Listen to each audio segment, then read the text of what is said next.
الحمد لله نحمده ونستعينه ونستغفره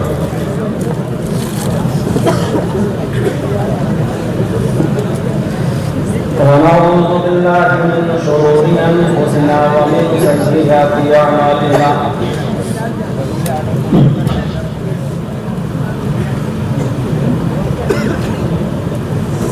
من يهده الله فلا مضل له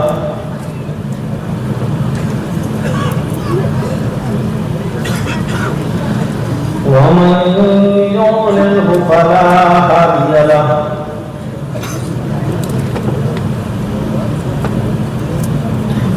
وأشهد أن لا إله إلا الله وحده لا شريك له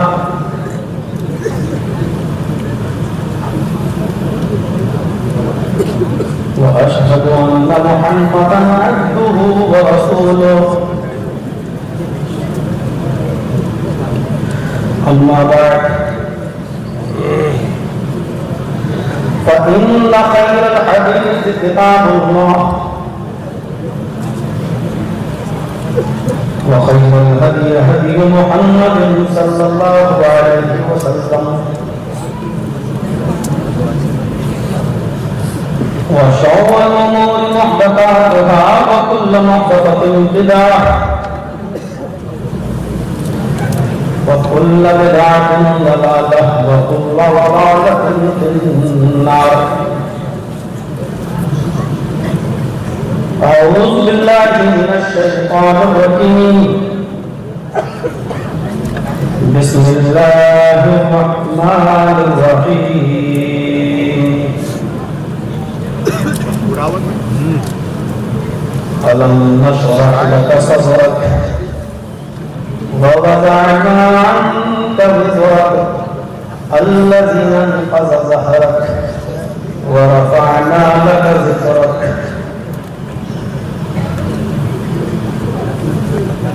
وعن جبير بن مطعم رضي الله تعالى عنه قال سمعت رسول الله صلى الله عليه وسلم يقول إن لي أسماء أنا محمد وأنا أحمد وأنا الماضي يمحو الله بي الكفر وأنا الحاشر يحشر الناس على قدمي يوم القيامة وأنا الآخر والآخر الذي ليس بعده نبي. رواه مسلم. رب اشرح لي صدري ويسر لي أمري واحلل عقدة من لساني يفقهوا قولي.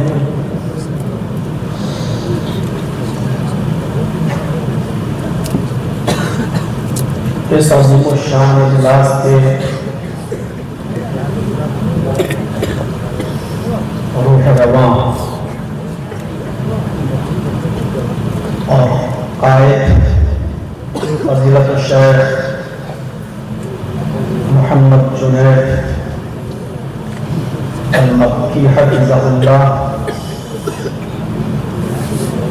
اسٹیج پر تشریف فرما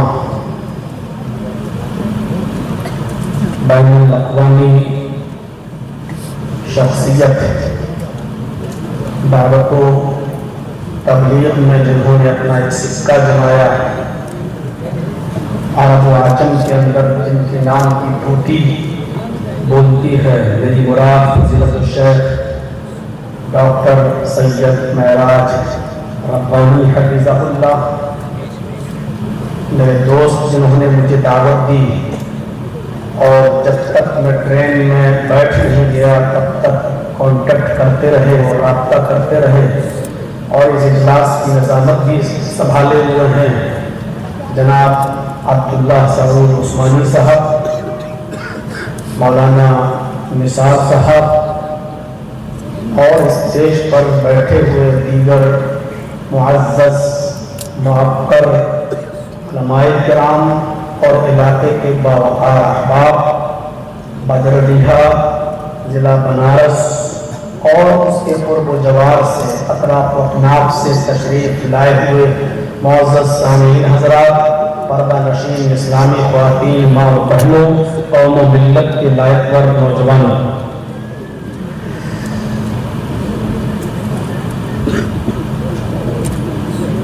آج آپ کا یہ اجلاس جو رات کے 2 بجے کو بھی پار کر گیا، عام طور پر ہم لوگوں کی اب یہ کوشش ہے کہ سیمانچل وغیرہ میں یہ پروگرام جو رات بھر چلتے ہیں ان کو ختم کیا جائے۔ بڑی کوششیں ہو رہی ہیں، یہ برائی یو پی میں نہیں تھی لیکن رفتہ رفتہ یہ برائی یو پی میں بھی جڑ پکڑتی جا رہی ہے، اور اب یہ پروگرام جو 12 بجے تک ختم ہو جانا چاہیے تھا اب وہ 3 اور 4 بجے تک چلنے لگے ہیں۔ اللہ رب العالمین ہمیں اجلاس کی اہمیت کو سمجھنے کی توفیق عطا فرمائے اور ساتھ میں ہدایت بھی عطا فرمائے۔ بہت کچھ آپ نے سن لیا۔ یہ شیخ جنید مکی حفظہ اللہ کی شخصیت ہے کہ جن کی دعوت پر سارے علماء لبیک کہہ دیتے ہیں۔ مرکزی جمعیت اہل حدیث ہند کے امیر محترم بھی تشریف لے آئے، ڈاکٹر سید معراج ربانی حفظہ اللہ جو کل پورنیہ میں تھے اور وایا کلکتہ ہوتے ہوئے آج آپ جلسے میں چلے آئے، اور مجھ ناچیز کو بھی حادثات کو بھی جب دعوت ملی تو کل میں شہباز پور میں تھا مراد آباد، کل میرا وہاں پروگرام تھا اور بڑی آرام دہ ٹرین سمجھ رہا تھا وندے بھارت، لیکن صبح 8 بجے جب اس کو میں نے مراد آباد سے پکڑا تو شام کو 6:25 پر آپ کے بنارس پہنچی، جس میں سونے والا سلیپر کوئی ڈبہ نہیں تھا، جس میں بیٹھ کر 10 گھنٹے کا مسلسل سفر کرنا پڑا اور آپ تک پہنچے۔ بہرحال اللہ رب العالمین سے دعا ہے کہ جن علماء نے آپ کے سامنے خطاب کیا ہے اللہ رب العالمین ہم کہنے والوں کو بھی اور سننے والوں کو بھی عمل کی پوری توفیق عطا فرمائے۔ آپ نے بہت کچھ سنا اور بہت کچھ آپ نے رات کے 2 بجے تک علماء کرام کے ان کے مخصوص انداز میں مختلف عناوین پر آپ نے گفتگو کو سماعت فرمایا۔ پھر اللہ سے دعا کرتا ہوں کہ اللہ ہمیں سننے سے زیادہ عمل کی توفیق عطا فرمائے۔ میں نے قرآن کریم کی جس سورت کو اور اس سورت کی چند آیتوں کو آپ کے سامنے پڑھا ہے وہ سیرت سے تعلق رکھتی ہے، اور سیرت ہی کے تعلق سے مجھے کچھ آپ کے سامنے بولنا ہے، کیونکہ عبادت کا تعلق توحید سے ہے، لیکن عبادت کس طریقے سے کی جائے اس کا تعلق سیرت سے ہے۔ ہمیں عبادت تو اللہ کی کرنا ہے، لیکن عبادت ہمیں کس طرح کرنا ہے یہ طریقہ ہمیں بتایا جناب محمد رسول اللہ صلی اللہ علیہ وسلم نے، اور اللہ تبارک و تعالیٰ نے اپنے حبیب کی، اپنے محبوب کی، نبی اکرم صلی اللہ علیہ وسلم کی پوری زندگی کو ہمارے لیے آئیڈیل، نمونہ اور اسوہ بنایا، یہ کہتے ہوئے کہ لقد کان لکم فی رسول اللہ اسوۃ حسنہ، تمہارے لیے رسول اللہ صلی اللہ علیہ وسلم کی زندگی میں بہترین آئیڈیل ہے، بہترین نمونہ ہے۔ صرف نبی اکرم کی نماز نمونہ نہیں ہے، آپ نے صرف یہ نہیں کہا کہ صلو کما رأیتمونی اصلی، نماز ویسے پڑھو جیسے تم مجھے دیکھتے ہو پڑھتے ہو، نہیں، اللہ تعالیٰ نے نبی اکرم کی پوری زندگی کو ہمارے لیے آئیڈیل بنایا ہے۔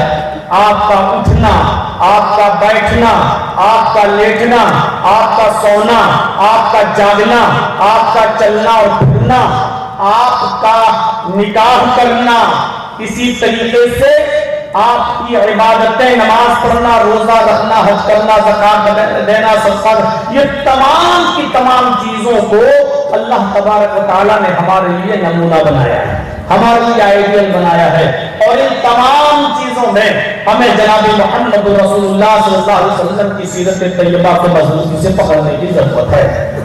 اس کے لیے ہمیں کچھ ایک تمہید ماننا پڑے گی کہ اللہ نے مقام کیا دیا اپنے نبی کو۔ جو چند آیتیں میں نے آپ کے سامنے تلاوت کی ہیں، اللہ رب العالمین نے اس میں اپنے نبی جناب محمد رسول اللہ صلی اللہ علیہ وسلم کو مخاطب کرتے ہوئے فرمایا أَلَمْ نَشْرَحْ لَكَ صَدْرَكَ أَلَمْ نَشْرَحْ لَكَ صَدْرَكَ، اے محمد صلی اللہ علیہ وسلم، اے میرے نبی، کیا میں نے آپ کے لیے آپ کے سینے کو کھول نہیں دیا؟ کیا میں نے آپ کے لیے آپ کے سینے کو کھول نہیں دیا؟ وَوَضَعْنَا عَنْكَ وِزْرَكَ، کیا ہم نے آپ کے اوپر سے اس بوجھ کو ہٹا نہیں دیا؟ الَّذِي أَنْقَضَ ظَهْرَكَ، جو بوجھ آپ کی پیٹھ توڑے ڈال رہا تھا، آپ کی کمر توڑے ڈال رہا تھا۔ وَرَفَعْنَا لَكَ ذِكْرَكَ، کیا ہم نے آپ کے ذکر کو بلند نہیں کیا؟ کیا ہم نے آپ کے نام کو بلند نہیں کیا؟ یہ چند آیتیں میں نے خطبہ مسنونہ کے بعد آپ کے سامنے پڑھی تھی، جس میں ہم پہلے لفظ پر غور کریں، پہلی آیت پر غور کریں، الم نشرح لک صدرک، کیا ہم نے آپ کے لیے آپ کے سینے کو کھول نہیں دیا؟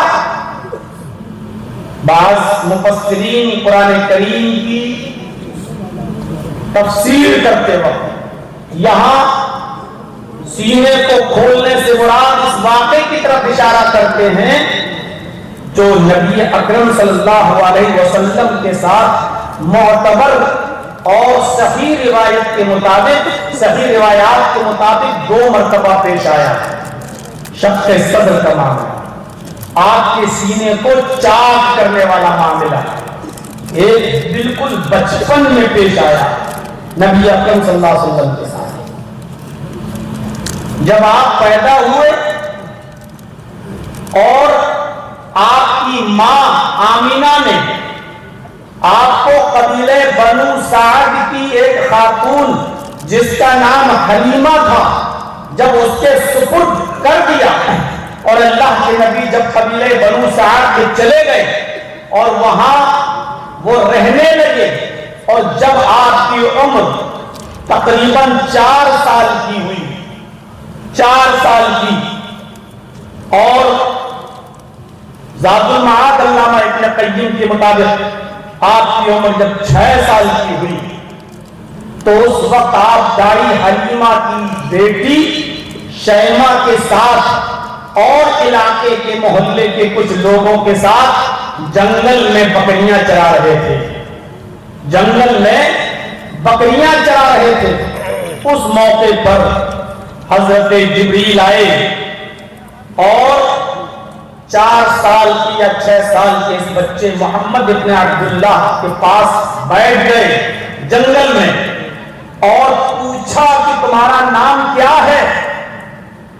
تو آپ نے جواب دیا محمد، میرا نام محمد ہے۔ انہوں نے آپ کا ہاتھ پکڑا اور پہاڑی کے دامن میں لے گئے، اور وہاں لے جانے کے بعد محمد ابن عبداللہ کا سینہ چاک کر دیا، آپ کے سینے کو چیر دیا، اور اس سینے کو چیرنے کے بعد آپ کا دل نکالا، اور دل نکالنے کے بعد اس دل میں ایک لوتھڑا تھا۔ علامہ ابن قیم یہی لکھتے ہیں زاد المعاد میں کہ ایک لوتھڑا تھا جو ہر انسان کے دل میں ہوتا ہے، دل کے اسی لوتھڑے میں حسد، کینہ، بغض، عناد، دشمنی، نفرت، ایک دوسرے کے خلاف جو نفرتیں ہوتی ہیں وہ اسی لوتھڑے میں ہوتی ہیں، جو بغض ہوتا ہے وہ اسی لوتھڑے میں ہوتا ہے۔ وہ لوتھڑا نکالا اور اس کو باہر پھینک دیا، اور پھر اس دل کو زمزم کے پانی سے دھویا، اور دھونے کے بعد نبی اکرم کے سینے میں اس دل کو پھر رکھ کر اپنا ہاتھ پھیر دیا۔ محلے کے بچوں نے جو بکریاں چرا رہے تھے اس منظر کو دیکھا، سینہ چیرتے ہوئے دیکھا، تو یہ ڈر کے مارے یہ چھوٹے چھوٹے بچے بھاگ گئے۔ علامہ ابن القیم الجوزی لکھتے ہیں میرے بھائیوں زاد المعاد میں کہ یہ بچے بھاگتے ہوئے سیدھے خدیجہ یہ حلیمہ سعدیہ کے پاس گئے اور حلیمہ سے کہنے لگے ماں قتل محمد، محمد قتل کر دیے گئے، محمد کو مار ڈالے گئے، محمد کو قتل کر دیے گئے۔ حلیمہ سعدیہ کہتی ہیں کہ جب بچوں نے مجھے یہ خبر دی، جو بچے میری بیٹی کے ساتھ شیمہ کے ساتھ گئے ہوئے تھے بکریاں چرانے کے لیے، جب ان بچوں نے مجھے جنگل سے آ کر یہ خبر دی کہ محمد قتل کر دیے گئے، تو میرے پیروں کے نیچے سے زمین سرک گئی، میں کیا جواب دوں گی عبد المطلب کو؟ میں کیا جواب دوں گی ابو طالب کو؟ میں کیا جواب دوں گی محمد کی ماں آمینہ کو؟ میں کیا بولوں؟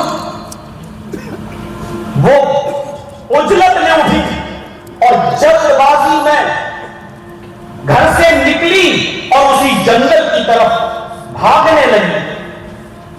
کبھی اس جھاڑی میں دیکھتی، کبھی اس جھاڑی میں دیکھتی. ایک پہاڑی کے دامن پہ نظر پڑتی ہے، کیا دیکھتی ہیں؟ محمد ابن عبداللہ کو خرامہ خرامہ ٹہلتے ہوئے چلے آ رہے ہیں، لیکن چہرے پر کچھ کمزوری جھلک رہی ہے، نقاہت ہے بدن میں، کچھ کمزوری ہے. آپ ٹہلتے ہوئے تو آ رہے ہیں لیکن کمزوری محسوس ہو رہی ہے. جیسے ہی محمد ابن عبداللہ قریب آئے، حلیمہ سعدیہ نے آپ کو اپنے سینے سے لگایا، کہا بیٹے کیا ہوا تھا تمہیں؟ یہ بچے ایسا ایسا کہہ رہے ہیں، تمہیں کیا ہوا؟ حلیمہ سعدیہ کہتی ہیں کہ مجھے اتنا تعجب ان بچوں کے کہنے پر نہیں ہوا جنہوں نے کہا تھا قتل محمد قتل کر دیے گئے، جتنا تعجب مجھے محمد کے بتانے پر ہوا جو چیز انہوں نے بتائی.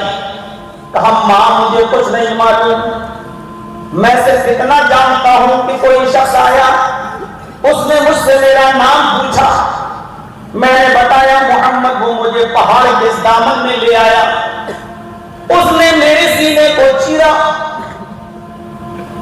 حلیمہ کہتی ہے جب اس نے تمہارا سینہ چیرا تو تمہیں ہوش تھا؟ تم یہ سب دیکھ رہے تھے؟ محمد جواب دیتے ہیں کہ ہاں ماں، اس نے میرا سینہ چیرا، میں نے دیکھا کہ اس نے میرے سینے کو چاٹ دیا، پھر سینے سے میرا دل نکالا، پھر دل سے گوشت کا لوتھڑا نکالا، اور پھر دل کو زمزم کے پانی سے دھویا، اور دھونے کے بعد اس نے دل کو میرے سینے میں رکھا، ہاتھ پھیر دیا. ماں اس سے زیادہ میں کچھ نہیں جانتا، یہ حادثہ میرے ساتھ ہوا ہے.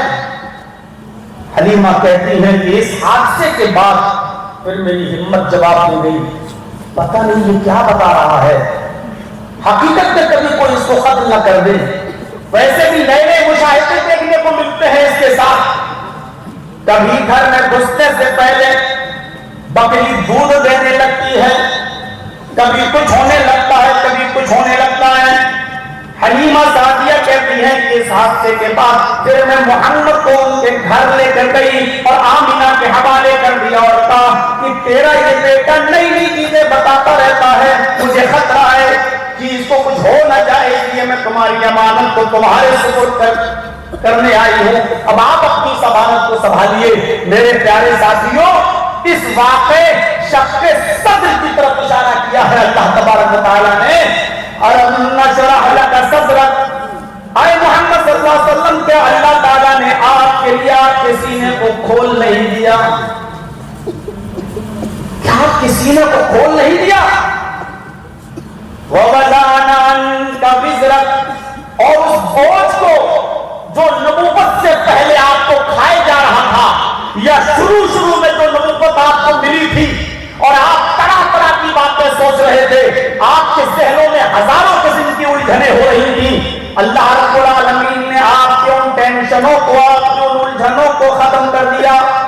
وہ ٹینشن، وہ الجھنیں، وہ بوجھ اتنا زیادہ آپ محسوس کر رہے تھے اپنے اوپر جیسے کہ وہ آپ کی کمر کو توڑ دے گا، آپ کی پیٹھ کو توڑ دے گا. تو کیا اس بوجھ کو ہم نے آپ کے اوپر سے ہٹا نہیں دیا جو آپ کی کمر کو توڑے ڈال رہا تھا، جو آپ کو دبائے جا رہا تھا، جو آپ کو کھائے جا رہا تھا؟ وَرَفَعْنَا لَكَ ذِكْرَكَ، اور کیا ہم نے آپ کے ذکر کو بلند نہیں کر دیا؟ آپ کے نام کو اپنے نام کے ساتھ نہیں جوڑ دیا، آپ کے ذکر کو ہم نے بلند کر دیا. کتنا بلند کیا اللہ تبارک و تعالیٰ نے نبی اکرم کے ذکر کو، یہ آج آپ اندازہ لگا سکتے ہیں. اللہ کے بعد سب سے زیادہ نام اگر کسی شخصیت کا لیا جا رہا ہے انسانوں میں تو وہ ہستی ہے صرف جناب محمد رسول اللہ صلی اللہ علیہ وسلم کی. حضرت جبیر ابن مطعم نے یہی تو کہا کہ میں نے سنا ہے اللہ کے نبی جناب محمد رسول اللہ صلی اللہ علیہ وسلم کو یہ فرماتے ہوئے